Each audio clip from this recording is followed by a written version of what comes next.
Griffith Piney Park Museum and GRAPA, the Griffith and Regional Association of the Performing Arts, would like to acknowledge the traditional custodians and first storytellers of the land on which we live, work and perform. We pay our respect to elders past, present and emerging, and we extend that respect to all Indigenous people on the airwaves today.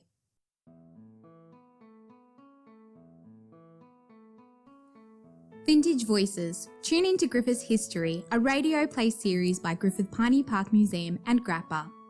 There was a time when the wireless was king. The family ritual of gathering around the radio set was at the heart of households, tuning into their favourite stories or news from beyond their communities.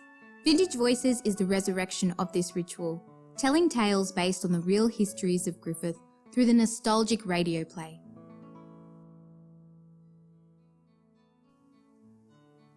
Palais de Danse.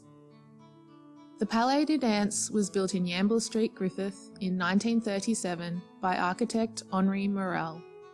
The Palais hosted a huge array of events, including dances and fashion parades. The local newspaper, the Area News, often reported on these events, where it was common for over 1,000 couples to attend. The newspaper highlighted the fashions, the decorations, and goings-on in the evenings. Later, the Palais de Danse was moved to the Griffith Showgrounds, where it still resides, renamed the Woodside Hall. Our story gives a glimpse into the walls of the Palais during its heyday of the 1930s to 1940s.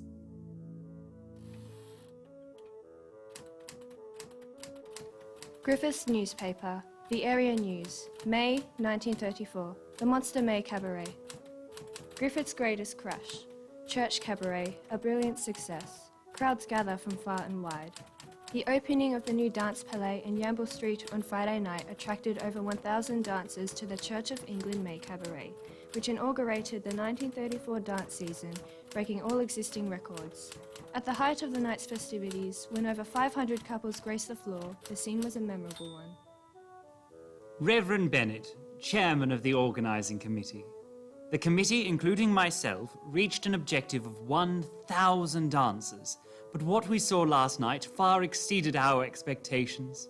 We had thought it to be an ambitious estimate, but we were gladly mistaken. The opening of the Palais de Danse was obviously such a drawcard to the people of Griffith. We had over 1,000 people paying admissions for entrance, and, with all the workers included, 1,100. Harry Morel. I designed and built our beautiful Palais de Danse right here in Yamble Street. Note the Art Deco style of the facade. The metal is covered with flowers, the most modern of building design. What a success last night was. If you're interested in booking for your own event, you better get in quick.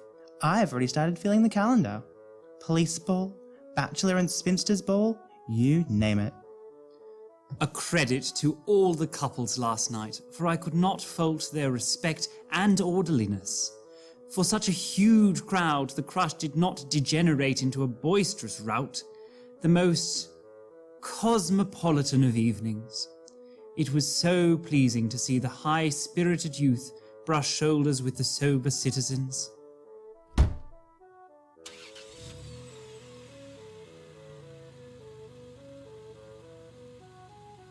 The boys and I snuck out to the car boot for a drink and a smoke a couple of times throughout the night. Sun was up by the time I finally walked home. Danced all night. Gosh, the girls were all done up and looking pretty. Foxtrot, Dolly Miller, and the Pride of Erin. That one's me favourite. Lot easier to count and dance to that one.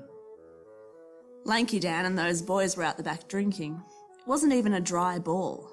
I don't know what they were thinking. They think no one knew they were drunk, but the way they were swinging around the dance floor, bumping into the poor ladies, oh. Luckily none of them got near my decorations. It's not easy decorating such a space. I spent all morning putting up the streamers and palms all around the sides. My mother and father let me help get the hall ready for the dances. Me and other kids had the best time. We were given the job of polishing the floor, but it wasn't really a job, more of a game. It's the most fun game too. The adults mixed sawdust, kerosene and wax, and we all sat on hessian bags and got pulled around. It was the most fun. The Area News, May 1937, the Coronation Ball. An event for royalty. The occasion of the crowning of George VI was attended by over 600 people.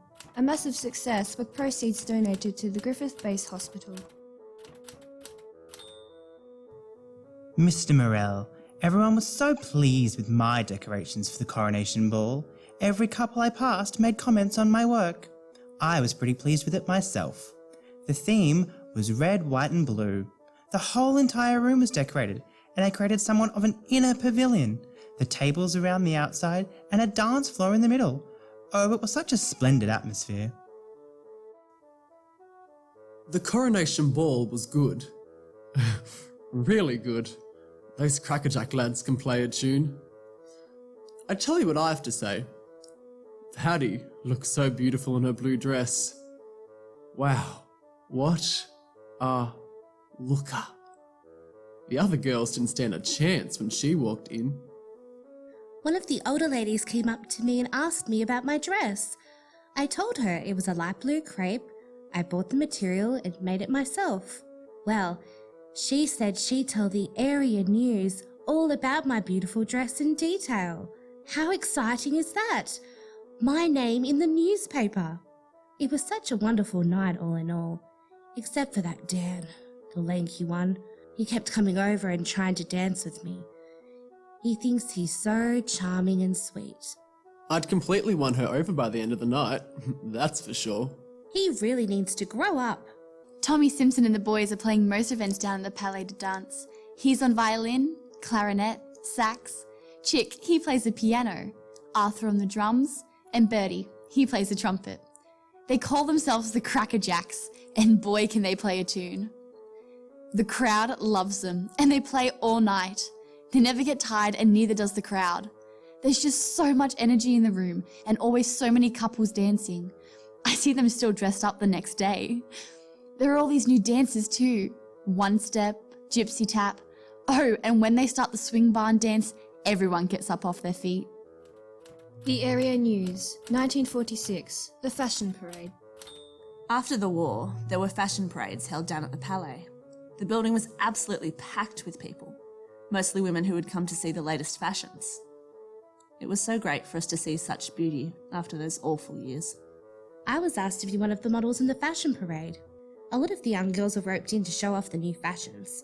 I wore the most beautiful gown designed by Miss Myrtle Woolfolk. She helped me into the dress and did the last-minute alterations. It was such a fun event. Her dresses are so well known here in Griffith.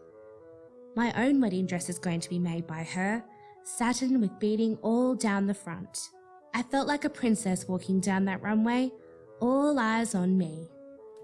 The Area News, the Showball, 1959, Woodside Hall.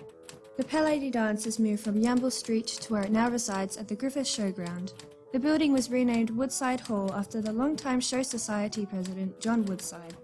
The Woodside Hall will be officially opened with the Showball to be held in July, a fine occasion to welcome a new beginning and a send-off to the memories of Palais de Danse.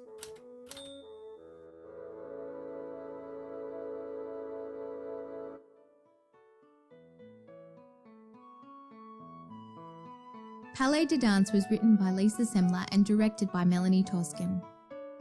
Produced by Bonnie Owen and Griffith Piney Park Museum. Edited by Aaron Grugan. Original music by Katherine Innes. Selected sound effects courtesy of Charles Sturt University Sound Files. Palais de Danse featured the voice talents of Hannah Mitchell, Melissa Pisan, James Walsh, Matt Ingles, Katherine Innes, Breanna Tregea, Bonnie Browne, Jock and Brette Morton. Next week on Vintage Voices, all this fuss for a little church? In the clips.